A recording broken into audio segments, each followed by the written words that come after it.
Big changes are coming, and not necessarily the good kind.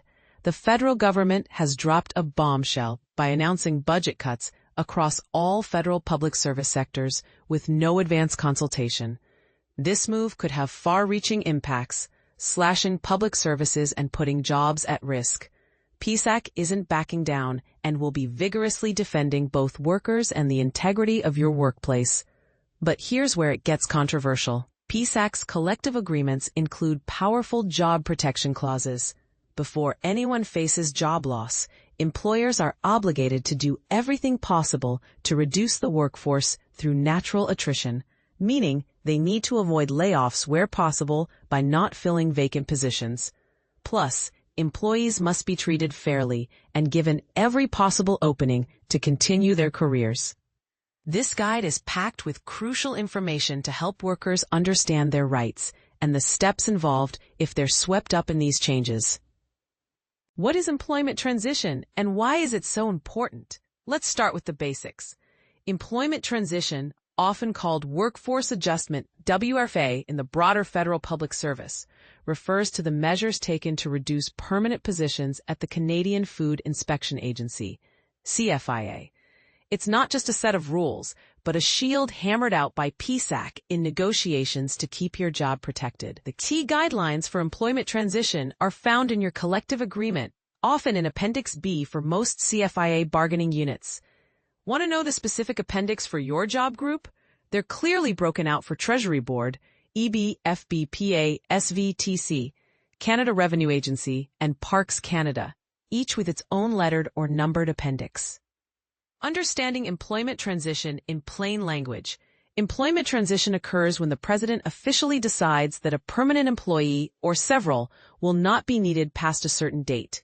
The causes: budget cuts, legislative changes, technology upgrades, program revamps, business relocations.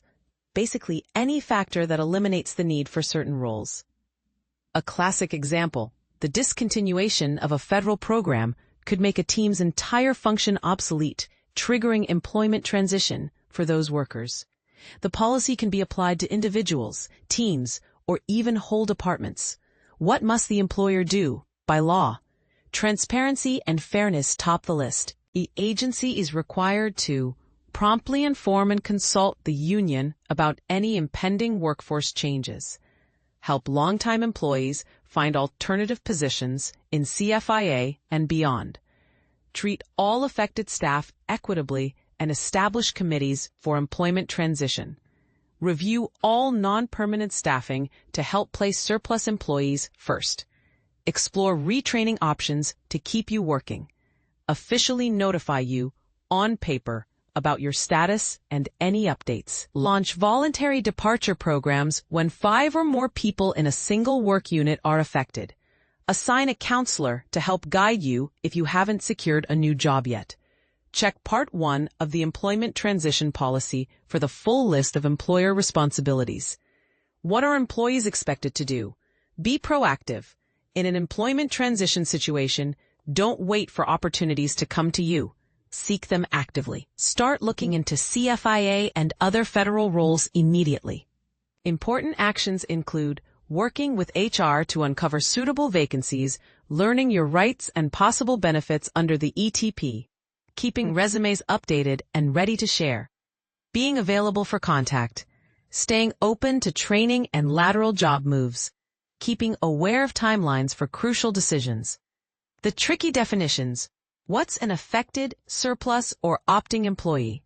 The ETP sets out clear definitions for these terms. If you're navigating employment transition, you'll want to reference your collective agreement for specific meanings. For example, affected. Your job may no longer be required, but decisions haven't been finalized. Surplus. You've been informed that your job will end and you need to seek other employment. Opting. You're making choices offered under the ETP, such as severance or retraining assistance.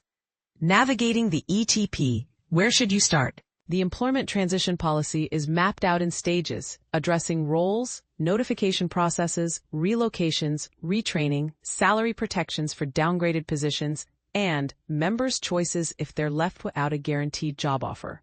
For example, Part 1 sets everyone's roles and obligations. Part 2 ensures the union is kept informed.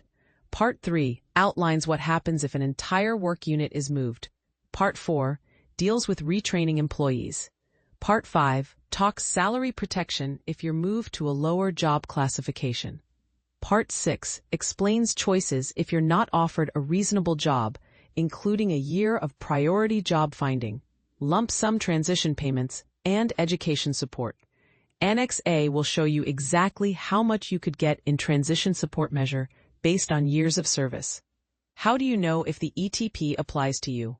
First and foremost, written notification. If you're an indeterminate permanent employee, you'll get a formal letter from leadership outlining your status. The notice might cover whether you'll be guaranteed a reasonable job offer, if you can join a voluntary departure program, instructions for participating in selection/retention processes, or your eligibility for benefits as explained in Article 6.4.1 of the policy. You'll get further notices about deadlines for job offers, surplus status, resume requests, interviews, and more. Pay close attention to each, as late responses can limit your choices. Who decides who gets laid off? This is often the most controversial and emotional part.